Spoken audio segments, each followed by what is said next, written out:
सन 1871 कोलकाता की एक प्रतिष्ठित हवेली जोरासांको ठाकुरबाड़ी, यहीं जन्म लेते हैं भारतीय कला जगत के एक महान कलाकार अवनींद्रनाथ टैगोर।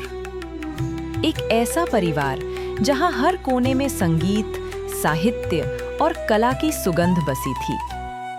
यही था वो घर जिसने बंगाल पुनर्जागरण की नींव रखी।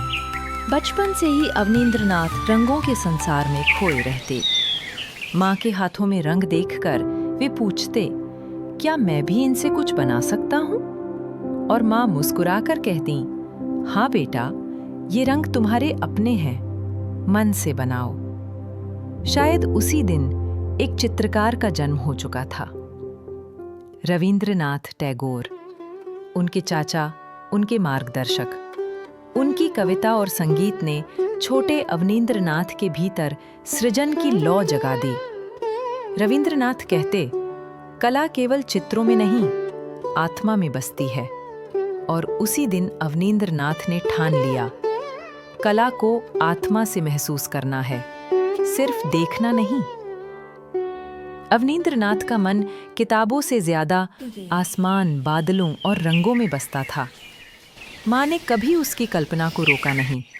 उन्होंने उसे उड़ने दिया अपनी सोच के आकाश में। यही उड़ान आगे चलकर उसकी कला की पहचान बनी। सेंट ज़ेवियर्स कॉलेज और फिर government college of art Kolkata, यहीं उन्होंने पश्चिमी कला को जाना, सीखा और प्रश्न किया, क्या सच में कला की एक ही शैली होती है? नहीं, भारत की मिट्टी के रंग किसी किताब से नहीं सीखे जा सकते, वे दिल से जन्म लेते हैं। बंगाल विभाजन, देश के दिल पर गहरी चोट, लेकिन उसी पीड़ा में एक कलाकार अपने ब्रश से प्रकाश की लकीर खींच रहा था। भारत एक भूमि नहीं, एक माँ है, और उसी भावना से जन्म लेती है भारत माता, ज्ञान की, श्रद्धा की, अन्नपूर्णा की प्रतीक, भारत की आत्मा का चित्र। ये चित्र केवल एक कला नहीं था, ये था आंदोलन की आत्मा। लोगों की आंखों में आशा लौटी, हर युवक के हृदय में स्वदेशी की ज्वाला जल उठी।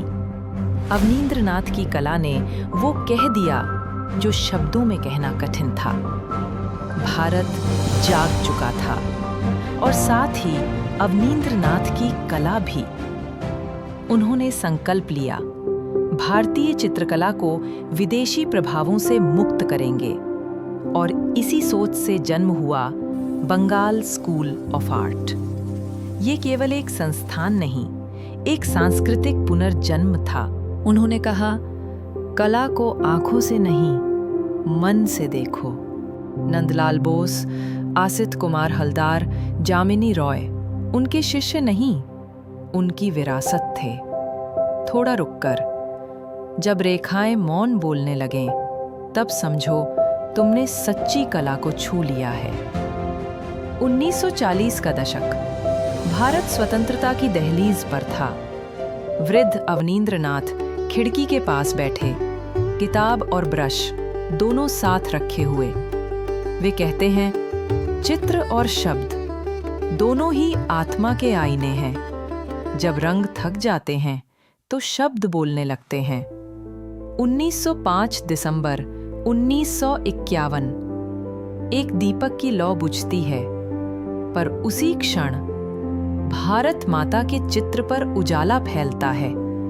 मानो वो कह रही हो, जिसने मुझे चित्रित किया वो अब मेरी आत्मा में बस गया है। अवनींद्रनाथ टैगोर भले ही चले गए, लेकिन उनके रंग आज भी भारत की आत्मा में जीवित हैं। क्योंकि जब कला राष्ट्र की प्रार्थना बन जाए, तब वो कभी नहीं मरती।